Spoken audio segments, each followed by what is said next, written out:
আসসালামু আলাইকুম। সাথে আছি আমি সাদ্দাম হোসাইন। ভিডিওটিতে আলোচনা করব ইকেপ ক্যাপসুল নিয়ে বিস্তারিত। ইকেপ একটি ভিটামিন ওষুধ এবং এই ইকেপ ওষুধটিকে সাধারণত যৌন বা সেক্স ভিটামিনও বলে বা এটি যৌন বা সেক্স ভিটামিন নামেও কিন্তু পরিচিত। ইকেপ যে ক্যাপসুলটি এটি কোম্পানির একটি ব্র্যান্ড নেম এবং এটা যদি জেনেটিক দেখি সেটি হবে ভিটামিন ই বা আলফা টোকোফেরল এবং এই ভিটামিন ইটি সাধারণত ফ্যাট সলুবল ভিটামিন, অর্থাৎ এই ভিটামিন ই কে স্টোরেজ হওয়ার জন্য ফ্যাট দরকার রয়েছে। এখন যদি একটি বিষয় দেখি যে এই ইকে ক্যাপসুলটি সাধারণত কত পাউডার হয়ে থাকে, যেমন এটি 200 মিলিগ্রাম, 400 মিলিগ্রাম এবং 600 মিলিগ্রাম, এই মোট তিনটি আকারের যে ক্যাপসুল রয়েছে সেই ক্যাপসুলটি কিন্তু বাজারে পাওয়া যায় এবং এই ক্যাপ যে ওষুধটি তৈরি করেছে ড্রাগ ইন্টারন্যাশনাল কোম্পানি। এখন যদি একটু দেখি যে ইকেপ যে ক্যাপসুল রয়েছে সেই ইকেপ ক্যাপসুলটি সাধারণত কিভাবে কাজ করে বা মোড অফ অ্যাকশন কি।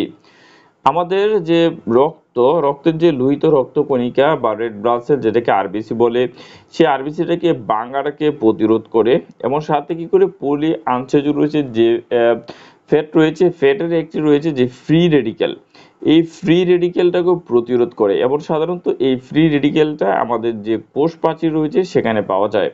এছাড়া ভিটামিন ইটা আরেকটি কাজ করে থাকে, সেটা হলো ভিটামিন এ এবং ভিটামিন সি এর যে অক্সিডেশনটা হয় সেই অক্সিডেশনটাকেও কিন্তু প্রতিরোধ করে। যদি একটু দেখি যে ইকেপ বা ভিটামিন ই যেসব কাজ করে বা কি কি কাজ করে থাকে তার ইন্ডিকেশন বা নির্দেশনা। প্রথম কথা হলো যে এটি ভিটামিন ই ডিফিসিয়েন্সি যে সিনড্রোম রয়েছে, অর্থাৎ ভিটামিন ই এর অভাবজনিত যে লক্ষণ রয়েছে সেই লক্ষণের চিকিৎসা এটাকে ব্যবহার করা হয়ে থাকে। কার্ডিওভাস্কুলার ডিজিজ, হার্টের যে সমস্যা রয়েছে সেই সমস্যাটাকে ব্যবহার করা হয়। মেল ইনফার্টিলিটি, অর্থাৎ পুরুষের যে বন্ধ্যাত্ব রয়েছে সেই বন্ধ্যাত্ব চিকিৎসায়, ডায়াবেটিস রোগে এবং আরেকটি রয়েছে যে ওবেসিটি, যেটাকে স্থূলতা বলে বা অতিরিক্ত মোটা হওয়ার কারণে, এবং পেরিফেরাল নিউরোপ্যাথি, এটা হচ্ছে মেকুলার ডিজেনারেশন এবং ত্বক এবং চুলের সুস্বাস্থ্য রক্ষায় সাধারণত এই ইকেপ ক্যাপসুল সেটিগুলোকে খাওয়া হয়ে থাকে। যদি ইকেপ ওষুধের যে মাত্রাটা দেখি, যদি আমি প্রাপ্তবয়স্কদের যে মাত্রা দেখি, অর্থাৎ একজন প্রাপ্তবয়স্ক কি কি ডোজ ওষুধটিকে সাধারণত খেতে পারেন। হাড়ের যেটা বলি যে হাড়ের সুস্বাস্থ্যের জন্য, অর্থাৎ আপনার যে হৃদযন্ত্র বা হার্টকে ভালো রাখার জন্য 400 থেকে 800 মিলিগ্রাম প্রতিদিন আপনি কি খেতে পারেন এবং অর্থাৎ যদি 400 মিলিগ্রামের ওষুধ খান তাহলে দিনে 2টি ওষুধ আপনি কি খেতে পারতেছেন। ভিটামিন ই এর অভাবজনিত লক্ষণে আপনার প্রতিদিন 200 থেকে 400 মিলিগ্রাম ওষুধ কিন্তু খেতে পারবেন, অর্থাৎ 200 মিলিগ্রামের একটি অথবা 400 মিলিগ্রামের একটি ওষুধ খেতে পারেন অথবা 200 মিলিগ্রামের 2টি ওষুধ বা সকালে একটি রাত্রে একটি খেতে পারেন। থ্যালাসেমিয়ার ক্ষেত্রে আপনি সাধারণত 800 মিলিগ্রাম প্রতিদিন খেতে পারেন, অর্থাৎ 400 মিলিগ্রামের 2টি ক্যাপসুল আপনি দিনে 2 বেলা খেতে পারেন। সিকল সেল যে অ্যানিমিয়া রয়েছে সেই অ্যানিমিয়াতে 400 মিলিগ্রাম প্রতিদিন আপনি 400 মিলিগ্রামের একটি ক্যাপসুল অথবা 200 মিলিগ্রামের একটি করে দিনে 2 বেলা খেতে পারেন 200 মিলিগ্রামের ক্যাপসুল। ত্বক এবং চুলের সুস্বাস্থ্যের জন্য 200 থেকে 400 মিলিগ্রাম প্রতিদিন আপনাকে খেতে হবে। আপনার এক্ষেত্রে যদি ত্বক এবং চুলের জন্য খান সেক্ষেত্রে 200 মিলিগ্রামের দিনে 2 বার অথবা 400 মিলিগ্রামের যে ক্যাপসুল রয়েছে দিনে একটি আপনি খেতে পারেন। দীর্ঘমেয়াদী ঠান্ডাজনিত যে সমস্যা রয়েছে বা রোগে সেক্ষেত্রে 200 মিলিগ্রাম প্রতিদিন আপনি খেতে পারেন। যদি শিশুদের মাত্রা দেখি বা শিশুরা কি ডোজে খাবেন, ভিটামিন ই এর অভাবজনিত যদি লক্ষণ শিশুদের মধ্যে থেকে থাকে তাহলে তারা প্রতিদিন 200 মিলিগ্রাম আকারের যে ওষুধ রয়েছে সেটা দিনে একবার করে খাবে। এবং আমি যদি দেখি যে রেনাল বা কিডনি রোগীদের জন্য কোনো ডোজের সামঞ্জস্য রয়েছে বা কিডনি রোগীদের যে ডোজ কি হতে পারে মাত্রাটা, কিডনি রোগীদের যে খাওয়ার বিষয়ের এর যে বিস্তারিত তথ্য বা ইনফরমেশন এখনো নেই বা এটা ডোজ অ্যাডজাস্টমেন্টের কোনো দরকার সাধারণত নেই।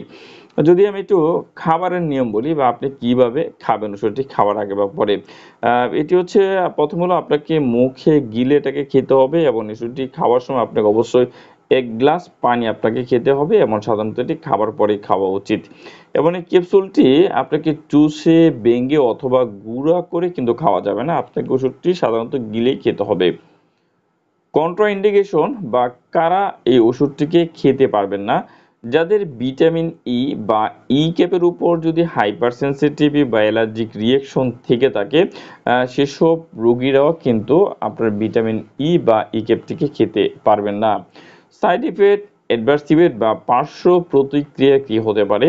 এটি অবসাদ বা ক্লান্তি আপনার লাগতে পারে, মাথা ব্যথা হতে পারে, পেট যে ফাঁপা বা ফ্লাটুনিস্ট হতে পারে, চোখে ঝাপসা দেখা, নেক্রোটাইজিং যে ইন্টারকোলাইটিস যেটা সাধারণত নবজাতক যে শিশু রয়েছে তাদের এটা হতে পারে। শ্রাম ক্রিয়েটিনিনও বৃদ্ধি পেতে পারে। এমন হচ্ছে যে আপনার হেমোরেজিক যে স্ট্রোক রয়েছে তার ঝুঁকি কিন্তু বৃদ্ধি পায়।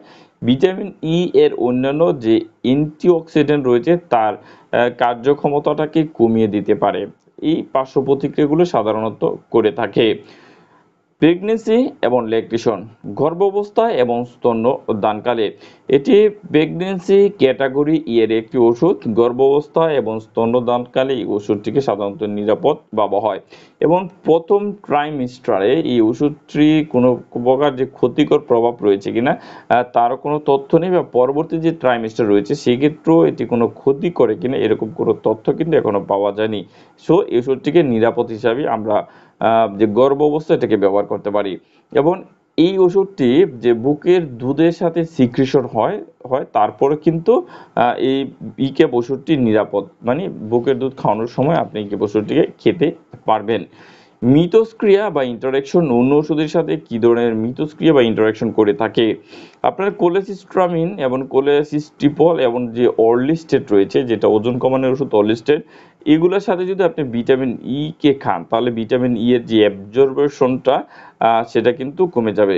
এবং আপনি অতিরিক্ত ডোজে যদি হাই ডোজে যদি ভিটামিন ই বা ই কে ওষুধটি খান সেক্ষেত্রে আপনার যে অ্যান্টিকোয়াগুলেন্ট অর্থাৎ রক্ত পাতলা করার যে ওষুধ রয়েছে বা হাড়ের রোগীদের জন্য, যেমন হেপারিন, ওয়ারফেরিন, নিকোস্প্রিন, ক্লোপিডোগ্রেল, এই ওষুধের যে কার্যক্ষমতাটা কিন্তু খুব বেশি বাড়িয়ে দেয়। এবং একটি বিষয় হলো যে আপনি যদি দীর্ঘদিন বা অনেক দিন যাবত ভিটামিন ই বা ই ক্যাপসুলটিকে খেতে যাচ্ছেন বা খাচ্ছেন, সেক্ষেত্রে আপনার যে আয়রনের যে সাপ্লিমেন্টেশনটা বা তার যে রেসপন্স করাটা, কাজ করাটা কিন্তু কমিয়ে দিতে পারে এবং তার প্রতিক্রিয়াটা কমিয়ে দেয়, কাজ করার ক্ষমতাটাকে কমিয়ে দেয় যদি দীর্ঘদিন আপনি একসাথে ই ক্যাপ এবং আয়রনকে খান। সতর্কতা বা আপনার প্রিকশন ওয়ার্নিংটা কি রয়েছে? সেক্ষেত্রে হচ্ছে অ্যান্টিকোয়াগুলেন্ট ওষুধের সাথে সেবন করলে, যেমন আপনার ওয়ারফারিন, হেপারিন, ইকোস্প্রিন, ক্লোপিডোগ্রেলের সাথে যদি খান তাহলে ওষুধের যে অ্যান্টিকোয়াগুলেন্ট বা রক্ত পাতলা করার যে ক্ষমতা বা কার্যকরতা সেটা কিন্তু অনেক বেশি বৃদ্ধি করে দেয় বা সেটা বেড়ে যায়। ফলে দেখা যায় যে ব্লিডিং হওয়ার চান্স কিন্তু অনেক বেশি থাকে। তাহলে এক্ষেত্রে অবশ্যই ডোজের যে অ্যাডজাস্টমেন্ট রয়েছে সেটা আপনি করে খেতে হবে। ওভারডোজ বা অতিরিক্ত মাত্রা যদি আপনি খেয়ে থাকেন কি হতে পারে? অতিরিক্ত পরিমাণটা খেলে যে সাধারণত আপনাকে হাসপাতালে বা কোনো ডক্টরের সাথে পরামর্শ করা উচিত। এর লক্ষণ অনুযায়ী আপনাকে চিকিৎসা দিতে হবে এবং কিছু ক্ষেত্রে আপনাকে যে গ্যাস্ট্রিক লেভেল যে মাধ্যমে পেট খালি করারও কিন্তু প্রয়োজন পড়তে পারে। সেক্ষেত্রে আপনাকে অবশ্যই সতর্কতায় থাকতে হবে। থেরাপিউটিক ক্লাস বা কোন গ্রুপের ওষুধ? এটি সাধারণত ভিটামিন বা ভিটামিন ই এর একটি প্রিপারেশন। সংরক্ষণ করবেন কিভাবে? হ্যাঁ, সাধারণত 30 ডিগ্রি সেলসিয়াস তাপমাত্রার নিচে সরাসরি সূর্যের আলো থেকে দূরে এবং শুষ্ক স্থানে আপনাকে রাখতে হবে। সকল ওষুধ অবশ্যই শিশুদের নাগালের বাইরে রাখবেন। তাহলে এই ছিল যে ইকেপ ওষুধটি নিয়ে বিস্তারিত আলোচনা বা ইকেপ ওষুধটি কোন স্টেটে হয়ে থাকে, এটা কিভাবে কাজ করে থাকে, কি কাজ করে, ওষুধটিকে খাওয়ার নিয়ম বা যে ডোজ রয়েছে সেটা, এবং ওষুধটি কারা খেতে পারবেন না, পার্শ্ব প্রতিক্রিয়া কি করতে পারে, আপনার ওষুধের সাথে কি ধরনের মিথস্ক্রিয়া বা সতর্কতা কি রয়েছে, অতিরিক্ত যদি খেয়ে ফেলেন সেক্ষেত্রে আপনি কি করবেন, এবং থেরাপিউটিক ক্লাস সাথে ওষুধটি সংরক্ষণ করার যে পদ্ধতি রয়েছে সেই পদ্ধতিটি নিয়ে বিস্তারিত আলোচনা করা হয়েছে। যদি ভিডিওটি আপনার ভালো লাগে তাহলে অবশ্যই ভিডিওতে একটি লাইক করবেন, কমেন্টস করে আপনার পরামর্শ দিতে পারেন বা প্রশ্ন করতে পারেন। আমি চেষ্টা করব আপনার প্রতিটি প্রশ্নের উত্তর দেওয়ার জন্য। পরবর্তী ভিডিও নিয়ে খুব শীঘ্রই ফিরে আসবো। সে পর্যন্ত ভালো থাকুন, সুস্থ থাকুন। আল্লাহ হাফেজ।